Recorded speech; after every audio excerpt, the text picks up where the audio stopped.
What's up guys, it's Andrew at Motorcycles Off-Road, and today is Sunday, so that means we're going to cover a motorcycle mod upgrade. I did a video a little while back. One video was about tires and the other was about sprockets and how gearing will affect your Honda 300L, and in that video a lot of people asked me what I was running for my chain guard or chain guide, because when you go to a bigger sprocket, a lot of times you can't fit the stock chain guide. Now if you want to learn more about sprockets and gearing and how it's going to affect your motorcycle, particularly the Honda 300L, that's what I based that video on, go check out that video. But you may find yourself in a situation where it's kind of tight to put your chain guide. So that's what I want to cover on my mod of the week. But first let's talk about what exactly a chain guide does. Basically it serves two purposes. One, it can feed the chain into the sprocket, and two, it protects your chain from getting bounced off, let's say when you hit a rock or a log or something like that. Now I have to preface this by saying I'm not telling you what to do with your motorcycle. I'm just a guy that does mods to my bikes, and I can tell you what I do. So when it comes to a chain guide with a bigger sprocket, you have a couple options. You could, one, make a bracket to push your chain guide down so that it fits properly on a new sprocket. And that's if you're running something big like a 49 like I am. Or you could do what I do and you can purchase yourself a JFC Racing aluminum chain fin. Now basically this is a guard and it'll stop rocks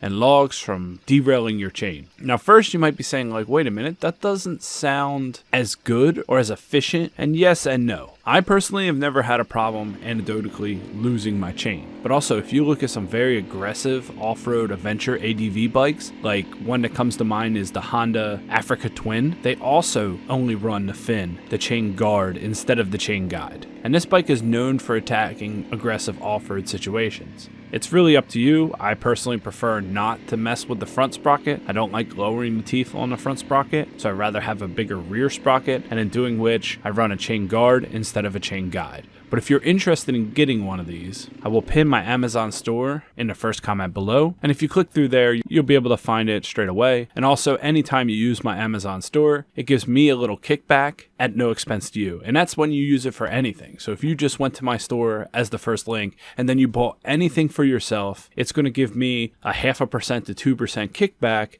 and cost you nothing, which helps me out because then I'm going to buy more mods for this bike. I am saving up for the Rally, which I have pre-ordered, and new suspension. So every little bit helps, guys, and I appreciate all of you and all who have been following all my content. This Friday's video coming up is going to be comparing the Honda 300L Rally to the Honda 300L and who should buy one bike or the other. So I put a lot of thought into that. I wrote a big script and I'm working on that video now. So I'll have that video out for you this Friday. But until then, I hope everybody's enjoying your holiday. Enjoy the bikes, enjoy the weather. Stay safe out there, guys. Wave to other riders. And my name is Andrew and this is Motorcycles Off-Road. Thanks, guys.